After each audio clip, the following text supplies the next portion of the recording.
नमस्कार आपण समस्त को तंत्र विद्या चैनल रे स्वागत। फ्रेंड या पूर्वर मु आपण मानक पई लंबा लंबा वीडियो अपलोड करूछिली फल रे आपण माने स्किप कर देउछिले किंतु भाई एबे मु आउ लंबा वीडियो करिबि नै।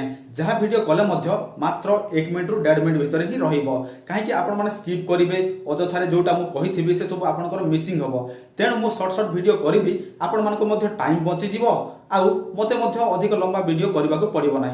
तो चलंतु आज मु आपनको पई गोटे इंपोर्टेंट टिप्स नै कि आछि जहा कि आपण ओदा माध्यम रे केते गुडी रोग को आपण माने ठीक करि परिबे।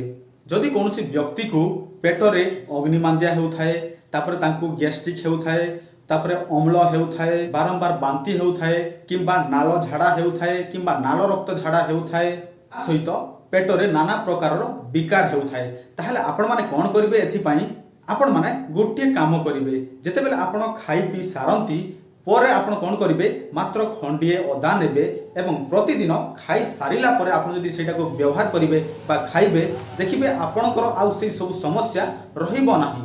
जदि जो आपनको एई टिप्स भल लागिथिले आपण मा निश्चय वीडियो को लाइक करंतु। धन्यवाद।